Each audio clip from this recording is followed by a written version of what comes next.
ರಾಜ್ಯದಲ್ಲಿ ದಿನದಿಂದ ದಿನಕ್ಕೆ ಹೆಚ್ಚಾಗ್ತಿರುವಂತ ಹೃದಯಾಘಾತ ಯಾವ ಕಾರಣಕ್ಕೆ ಹೆಚ್ಚಾಗ್ತಾ ಇದೆ? ವಯಸ್ಕರಿಗಿಂತ ಯುವಕರನ್ನೇ ಹೃದ್ರೋಗಕ್ಕೆ ಬಲಿಯಾಗ್ತಿರೋದು ಯಾಕೆ? ಹಾಗಾದ್ರೆ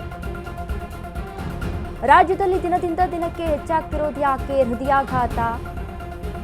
ವಯಸ್ಕರಿಗಿಂತ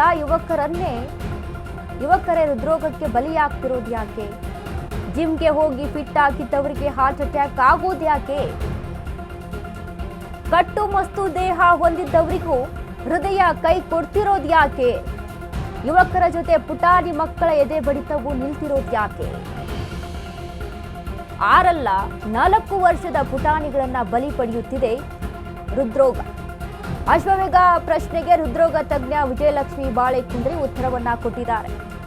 ಯಾಕೆ ಇತ್ತೀಚಿನ ದಿನಗಳಲ್ಲಿ ವಯಸ್ಕರಿಗೆ ಆಗಿರ್ಬೋದು, ಪುಟ್ಟ ಮಕ್ಕಳಿಗೆ ಆಗಿರ್ಬೋದು, 4 ವರ್ಷದ ಮಕ್ಕಳಿಗೂ ಕೂಡ ಹೃದಯಾಘಾತ ಆಗ್ತಾ ಇದೆ ಅಂತ ಅಂದ್ರೆ ಏನ್ ಸಮಸ್ಯೆ ಆಗ್ತಾ ಇದೆ? ಫಿಟ್ ಆಗಿರ್ಬೇಕು, ವ್ಯಾಯಾಮ ಮಾಡಬೇಕು ಅಂತ ಹೇಳ್ತಾರೆ. ಜಿಮ್ಗೆ ಹೋಗಿ ವ್ಯಾಯಾಮ ಮಾಡ್ಕೊಂಡು ಫಿಟ್ ಆಗಿದ್ರು ಕೂಡ ಹಾರ್ಟ್ ಅಟ್ಯಾಕ್ ಆಗುತ್ತೆ. ಎಲ್ಲ ಯಾಕೆ? ಇತ್ತೀಚಿನ ದಿನಗಳಲ್ಲಿ ಈ ಕಾಯಿಲೆ ತುಂಬಾ ಕಾಣಿಸ್ತಾ ಇದೆ ಎಲ್ಲರಲ್ಲೂ ಕೂಡ.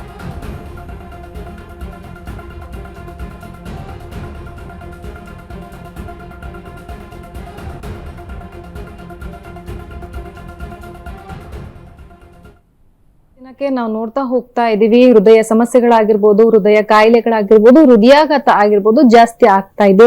ಯಾವ ಕಾರಣಕ್ಕೆ ಎನ್ನುವಂತ ಮಾಹಿತಿಯನ್ನ ತಿಳಿಸ್ಕೊಡೋದಕ್ಕೆ ನನ್ನೊಟ್ಟಿಗೆ ಹೃದ್ರೋಗ ತಜ್ಞರಾಗಿರುವಂತಹ ವಿಜಯಲಕ್ಷ್ಮಿ ಬಾಳೆಕುಂದ್ರಿ ಮೇಡಮ್ ಅವರಿದ್ದಾರೆ. ನಾನು ಅವ್ರನ್ನ ಮಾತನಾಡಿಸ್ತಾ ಹೋಗ್ತೀನಿ. ಮೇಡಮ್ ನಮಸ್ತೆ. ನಮಸ್ಕಾರ ಮ್ಯಾಮ್, ಇತ್ತೀಚೆಗೆ ನಾವು ನೋಡ್ತಾ ಇದ್ದೀವಿ, ಒಂದು ಹೃದಯಾಘಾತ ಅನ್ನುವಂಥದ್ದು ಒಂದು 45 ವಯಸ್ಸಿಗಿಂತ ಕಡಿಮೆ ಜನರಲ್ಲಿ ಆಗ್ತಾ ಇರುವಂತದ್ದು. ಆದ್ರೆ ಮತ್ತೆ ನೀವು ನೋಡ್ತಾ ಇದೀವಿ, ನಿನ್ನೆ ಒಂದು ಕೇಸ್ ಬಂದಿದೆ, ಇವತ್ತೊಂದು ಕೇಸನ್ನು ನಾವು ನೋಡ್ತಾ ಇರುವ ಹಾಗೆ 26 ವರ್ಷದವರಲ್ಲಿ ಸಹ ಹೃದಯಾಘಾತ ಮತ್ತೆ ಹೃದಯ ಸಮಸ್ಯೆಗಳು ಕಂಡು ಬರ್ತಾ ಇದ್ದಾವೆ. ಮೊದಲು ಹೃದಯಾಘಾತ ಯಾಕೆ ಈ ವಯಸ್ಕರಲ್ಲಿ ಕಂಡು ಬರ್ತಾ ಇದೆ ಅಂತ ನೋಡಿ, ಒಂದು ಕಾಲಕ್ಕೆ ಹೃದಯಾಘಾತ ಅಂದ್ರೆ 70-80 ವರ್ಷಕ್ಕೆ ಅಂತ. ಯಾಕಂದ್ರೆ ಹೃದಯ ತಾಯಿ ಗರ್ಭದಲ್ಲಿ ಮಿಡಿಯಕ್ಕೆ ಶುರು ಮಾಡಿದ್ದು ರಕ್ತ ಸರಬರಾಜು ಹಾಕೊಂಡು ಅದು 70-80 ವರ್ಷಕ್ಕಾದಾಗ ವಯಸ್ಸಾಗ್ಬಿಟ್ಟು ಆ ರಕ್ತನಾಳಗಳು ಗಟ್ಟಿಯಾಗಿ ಅದರಲ್ಲಿ ಜಿಡ್ಡು ಶೇಖರಣೆಗೊಂಡು ಅದು ಅಥೆರೋಸ್ಕ್ಲೆರೋಸಿಸ್ ಅಂತ ಕೊರೊನರಿ ಆರ್ಟರಿ ಡಿಸೀಸ್ ಆಗಿ ಹೃದಯಾಘಾತ ಆಗ್ತಾ ಇತ್ತು. ಆಗ ಮಕ್ಕಳು ತಂದೆ ತಾಯಿನ ಕರ್ಕೊಂಡ್ ಬರ್ತಾ ಇದ್ರು ಆಸ್ಪತ್ರೆಗೆ. ಈಗ ಏನಾಗ್ತಾ ಇದೆ ಅಂದ್ರೆ ಮಕ್ಕಳನ್ನ ತಂದೆ ತಾಯಿಗಳು ಕರ್ಕೊಂಡ್ ಬರೋ ಪರಿಸ್ಥಿತಿ ಬಂದಿದೆ. ಇದಕ್ಕೆ ಕಾರಣ ಏನಂದ್ರೆ ವಯಸ್ಸಿಗೆ ಅನುಗುಣವಾದಂತಹ ಅಥೆರೋಸ್ಕ್ಲೆರೋಸಿಸ್ ಗ್ರಾಜುಯಲಿ ಪ್ರೋಗ್ರೆಸ್ ಆಗೋದಲ್ಲ. ಈಗಿನ ಯುವಕರಲ್ಲಿ ಏನಾಗ್ತಾ ಇದೆ ಅಂದ್ರೆ ಡ್ರಗ್ ಅಬ್ಯೂಸ್ ಜಾಸ್ತಿ ಆಗಿದೆ, ನಾಯ್ಸ್ ಅಬ್ಯೂಸು ಜಾಸ್ತಿ ಆಗಿದೆ, ಅದರ ಜೊತೆಗೆ ಸ್ಲೀಪ್ಲೆಸ್ನೆಸ್ ಜಾಸ್ತಿ ಆಗಿದೆ. ಈ 3 ಕಾರಣಗಳು ಬಹಳ ಮಹತ್ವವಾದಂಥದ್ದು. ಈ ಡ್ರಗ್ ಅಬ್ಯೂಸ್ ಅಂತ ತಗೊಂಡಾಗ ನಾನು ಎಷ್ಟೊಂದು ಶಾಲೆ ಕಾಲೇಜ್ಗಳಿಗೆ ಹೋಗ್ತೀನಿ, ಸರ್ಟಿಫಿಕೇಟ್ ತಗೊಳಕ್ ಬಂದಾಗ ಕೈಗೆ ನಡುಗ್ತಾ ಇರುತ್ತೆ, ಬೆವರ್ತಾ ಇರ್ತಾರೆ. ಈಗ ಸರ್ಟಿಫಿಕೇಟ್ ತಗೊಳಕ್ಕೆ ಕೈಕಾಲು ನಡುಗಿದ್ರೆ ಇವ್ರದ್ದು, ಇನ್ನು ಪರೀಕ್ಷೆ ಕಟ್ಟೋಗಿ ಹೆಂಗೆ ಧೈರ್ಯ ಇರುತ್ತೆ ಅವ್ರಿಗೆ? ಯಾಕೆ ಅಂತ ಪರೀಕ್ಷೆ ಮಾಡಿ ಕೇಳಿ ನೋಡಿದಾಗ ನೀವು ನೋಡಿ, ಬೆಂಗಳೂರಲ್ಲೇ ಮಾಡಿರೋ ಸ್ಟಡಿ ಪ್ರಕಾರ 27-47% ಅಂದ್ರೆ 100ಕ್ಕೆ ಅಷ್ಟು ಜನ ಕಾಲೇಜ್ಗಳಲ್ಲಿ, ಸ್ಕೂಲ್ಗಳಲ್ಲಿ ಮತ್ತೆ ಈ ಪ್ರೊಫೆಷನಲ್ ಕಾಲೇಜಸ್ ಅಂದ್ರೆ ಇಂಜಿನಿಯರಿಂಗು, ಮೆಡಿಕಲ್ ಇದರಲ್ಲಿ ಅವರು ಡ್ರಗ್ಸ್ ತಗೊಳಕ್ ಶುರು ಮಾಡಿದ್ದಾರೆ ಅಂತ. ಇದು ಅತ್ಯಂತ ಆಘಾತಕಾರಿಯಾದಂಥದ್ದು. ಅಂದ್ರೆ ಎಷ್ಟರ ಮಟ್ಟಿಗೆ ಮಕ್ಕಳನ್ನ ಹಾಳು ಮಾಡ್ತಾ ಇದ್ದಾರೆ ಅಂತಂದ್ರೆ ಬಹುಶಃ ಸಮಾಜ ಘಾತಕರು ತಾವು ದುಡ್ಡು ಮಾಡೋದಕ್ಕೋಸ್ಕರ ಮಕ್ಕಳ, ಯುವಕರ ಹೆಣ ಬೀಳಿಸ್ತಾ ಇದ್ದಾರೆ ಅಂತ.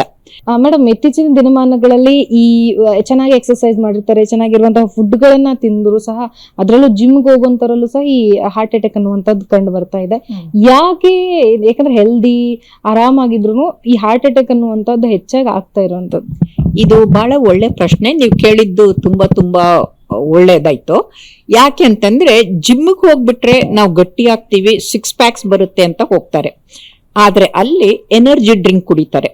ಆ ಎನರ್ಜಿ ಡ್ರಿಂಕ್ ನಲ್ಲಿ ನಾವು ಬೆಳಿಗ್ಗೆ ಒಂದಿಷ್ಟು ಕಾಫಿ ಕುಡಿದ್ರೆ ಅದರಲ್ಲಿ 4-5 ಮಿಲಿಗ್ರಾಮ್ ಕೆಫೆನ್ ಇರುತ್ತೆ. ಅದು ನಮಗೆ ಒಂಥರ ಆಹ್ಲಾದಕರವಾಗಿ ಒಂದು ಫ್ರೆಶ್ನೆಸ್ ಕೊಡುತ್ತೆ. ಆದ್ರೆ ಈ ಎನರ್ಜಿ ಡ್ರಿಂಕ್ ಕುಡಿದಾಗ ಬ್ರೈನ್ ಅಲರ್ಟ್ ಆಗಿ ಹೋಗ್ಬಿಡುತ್ತೆ. ಅದರಲ್ಲಿ 70 ಮಿಲಿಗ್ರಾಮ್ಸ್ ಕೆಫೆನ್ ಇರುತ್ತೆ. ಅಂದ್ರೆ ಒಟ್ಟಿಗೆನೆ ನೀವು ಒಂದು 10-15 ಕಪ್ಪು ಕಾಫಿ ಕುಡಿದಷ್ಟು. ಆವಾಗ ಏನಾಗತ್ತೆ, ಹಾರ್ಟ್ ರೇಟು ಇರಾಬಿರಿ ಆಗ್ಬಿಟ್ಟು ಕಾರ್ಡಿಯಾಕ್ ಎರಿದ್ಮಿ ಆಗ್ಬಿಟ್ಟು ಅವ್ರು ಸಾಯ್ತಾರೆ. ಜಂಕ್ ಫುಡ್ಗಳನ್ನೆಲ್ಲ ಪೂರ್ತಿ ಬಿಟ್ಬಿಡ್ಬೇಕು. ಜೊತೆಗೆ ನಾವು ಸಾತ್ವಿಕ ಆಹಾರವನ್ನ, ಸಸ್ಯಾಹಾರವನ್ನ ಸಮಯಕ್ಕೆ ಸರಿಯಾಗಿ ತಗೊಂಡು ನಿಯಮಿತವಾಗಿ ಸೂರ್ಯ ನಮಸ್ಕಾರ, ಯೋಗ, ಧ್ಯಾನ ಮಾಡ್ತಾ ಇದ್ರೆ ನಮ್ಮ ಆರೋಗ್ಯ, ನಮ್ಮ ಹೃದಯ, ನಮ್ಮ ಮೆದುಳು ಎಲ್ಲಾನು ಚೆನ್ನಾಗಿರುತ್ತೆ. ಸೊ ನೋಡಿದ್ರಲ್ಲ, ಇದಿಷ್ಟು ಹೃದಯ ಸಂಬಂಧಿತ ಕಾಯಿಲೆಗಳು ಜೊತೆಗೆ ಹೃದಯಾಘಾತ ಆಗುವುದಕ್ಕೆ ಕಾರಣ, ಈ ಎಲ್ಲದರಿಂದ ದೂರ ಉಳಿಯೋದಕ್ಕೆ ಏನು ಒಂದು ಸಲಹೆನ ಸಹ ನೀಡಿದ್ದಾರೆ. ಸೊ ಇದಿಷ್ಟು ಏನು ಹೃದಯ ತಜ್ಞರ ಮಾತಾಗಿರುವಂತಹದ್ದು. ಕ್ಯಾಮ್ರಾ ಪರ್ಸನ್ ವಿಕಾಸ್ ಜೊತೆ ಲಕ್ಷ್ಮೀ ಬಾಗಲಕೋಟಿ, ಅಶ್ವಗ ನ್ಯೂಸ್, ಬೆಂಗಳೂರು.